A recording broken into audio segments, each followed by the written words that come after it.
तो आज की इस वीडियो में हम बात करेंगे उत्तराखंड से यूनिफॉर्म सिविल कोड के पार्ट 3 के बारे में, जहां पे लिव इन रिलेशनशिप्स के बारे में बात करी गई है।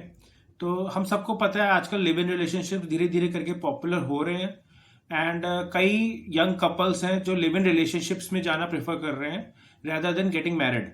तो उन केस में उनके राइट्स को कैसे प्रोटेक्ट करें, कैसे उनको लीगल एक रूप दिया जाए, एक लॉफुल रूप दिया जाए जिसकी वजह से वो उनके राइट्स प्रोटेक्ट हो सकें। तो वो एक कोशिश जो है पार्ट 3 में करी गई है। अब पार्ट 3 ये कहता है कि अगर आप लिव इन रिलेशनशिप में हो तो आपको विद इन 1 मंथ, जैसे आपके आज अगर रिलेशनशिप शुरू हुआ तो आज से 1 मंथ के अंदर you need to get it registered with the registrar. एक रजिस्ट्रार जो है अपॉइंट करा जाएगा उसके लिए, और उसके पास आपको रजिस्टर में एंट्री करवानी पड़ेगी। पोस्ट गेटिंग दैट रजिस्टर्ड, आपका उसमें एक statement of live in relationship आपको रजिस्टर करना पड़ेगा। स्टेटमेंट ऑफ लिव इन जो है आप देने के बाद रजिस्टर इंक्वायरी करेगा। इंक्वायरी में आपको बुलाया भी जा सकता है, वो विजिट भी कर सकता है। और ये भी विजिट में क्या देखेगा वो कि आप प्रोहिबिटेड रिलेशनशिप में तो नहीं हो, या माइनर तो नहीं है कोई भी दोनों पार्टनर्स के बीच में, या फिर आपने एक पार्टनर ने दूसरे पार्टनर से फोर्सफुली जो है स्टेटमेंट तो नहीं करवाया, या फोर्सफुली तो नहीं रह रहा। तो ये सारा देखने के बाद वो विद इन 1 मंथ उसको जो है वो रजिस्टर में एंट्री करनी है।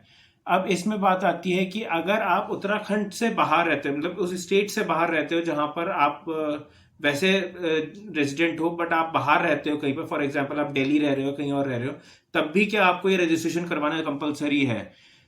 तो यस, आपको तब भी रजिस्ट्रेशन करवाना कंपलसरी है। तब आपको जो है उस एरिया के रजिस्ट्रार के पास जाना पड़ेगा जहां पर आपका परमानेंट एड्रेस है, जहां पर आप परमानेंटली उत्तराखंड के अंदर रिसाइड करते हो। अगर आप कहीं बाहर भी रिसाइड कर रहे हो तब भी आपको वहां जाके इसको रजिस्ट्रेशन करवाना पड़ेगा। अब अगर हम रजिस्ट्रेशन नहीं करवाते तो क्या ऑफेंसेस हैं? तो इसके अंदर जो नया बिल है इसमें आपको इम्प्रिजनमेंट तक हो सकती है, फाइन भी हो सकता है, इम्प्रिजनमेंट भी हो सकती है अगर आपने कंपलसरी रजिस्ट्रेशन नहीं करवाया लिव इन रिलेशनशिप का। अब कई लोग कहते हैं कि ये मतलब इतना इंपॉर्टेंट क्यों है लिव इन रिलेशनशिप को वो करवाने के लिए? तो इसके भी आगे प्रोविजंस हैं। फॉर एग्जांपल कई बार क्या होता है कि जो मेल पार्टनर है या फीमेल पार्टनर है वो एक दूसरे को छोड़ देते हैं बिना बताए, या फिर डेजर्ट कर देते हैं, जिसको हम डेजर्टेशन भी कहते हैं। अब मैट्रिमोनियल रिलेशनशिप में जहाँ पे आपकी शादी हुई है वहाँ पे तो क्लियर कट प्रोविजंस हैं कि आपको मेंटेनेंस देना है, या फिर क्रूअल्टी है उस पर मेंटेनेंस देना है। बट आप इस पे कैसे करोगे? लिव इन रिलेशनशिप्स में कैसे करोगे? क्योंकि you are not bound by any of the relation. आप एक नॉर्मली लिव इन रिलेशनशिप है, आप अपनी मर्जी से एक दूसरे के साथ रह रहे हो, बट उसमें आप एक दूसरे को राइट को कैसे प्रोटेक्ट करोगे? तो उसके लिए यहाँ पर मेंटेनेंस के प्रोविजंस भी दिए गए हैं।